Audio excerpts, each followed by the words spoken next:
La rénovation de la barre d'immeubles des Libellules commencée en 2012 se poursuit. 60% des travaux sont aujourd'hui réalisés. Ce projet urbain soutenu par la Confédération s'accompagne d'une véritable réhabilitation du quartier.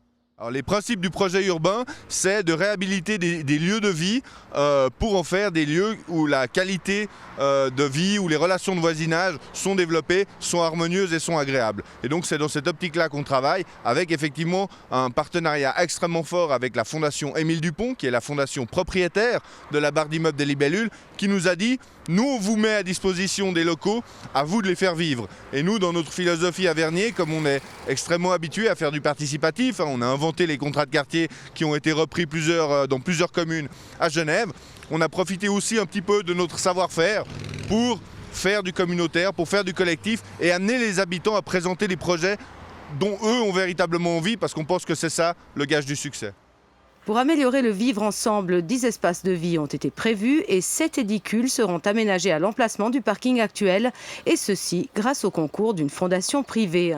Nous avons trouvé quelqu'un qui nous a soutenus dans cette réhabilitation sociale, qui est la fondation Wiesdorf, qui nous a donné 7 900 000 francs. Et grâce à eux, on peut aujourd'hui faire des espaces de vie, on peut faire des édicules qui ne sont pratiquement à coût zéro, il y a juste les charges à payer. 10 studios de 30 mètres carrés transformés en espaces de vie, c'est bien, mais comment les aménager au service de tous? Une démarche pas toujours évidente à expliquer aux habitants.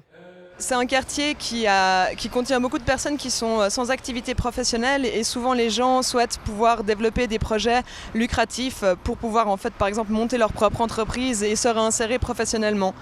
Or il se trouve qu'avec le financement de la fondation Hans Wilsdorf, la règle était pas de but lucratif. Donc des fois il a fallu prendre le temps d'expliquer qu'effectivement c'était des projets d'utilité publique dans lesquels on pouvait s'impliquer bénévolement, mais que ce n'étaient pas des lieux qui allaient servir à s'insérer professionnellement. Et parfois ce décalage ressort et n'est pas toujours très bien compris.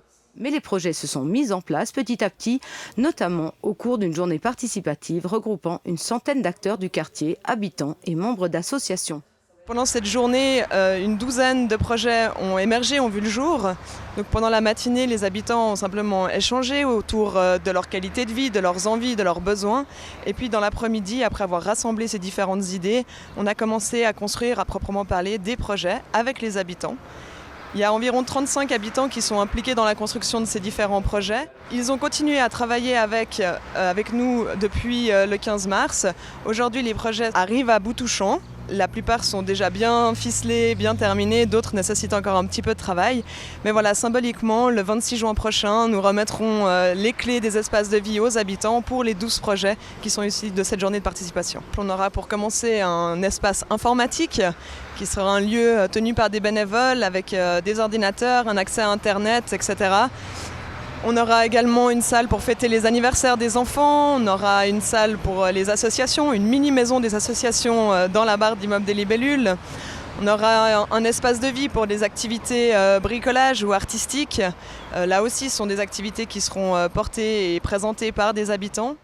Le premier édicule de 90 mètres carrés sera terminé en juillet et va accueillir le centre de quartier. Les autres serviront de halte garderie, de centre culturel et de ludothèque, qui, elle, a donné lieu à une belle démarche participative. Les élèves ont participé depuis septembre à choisir quels étaient leurs besoins en termes d'infrastructures, donc à décider au sein des classes qu'est-ce que devaient être ces édicules.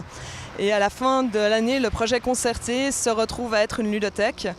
Le point positif, c'est que les élèves ont fait cet exercice sous la forme d'exercice. On ne savait pas s'ils allaient pouvoir avoir un espace au terme de cet exercice. Or, en février, le conseil administratif a décidé d'attribuer un des édicules au projet école. Et voilà qu'aujourd'hui, nous sommes en train de construire concrètement, avec les idées des enfants, l'édicule de la ludothèque qui leur sera principalement destiné.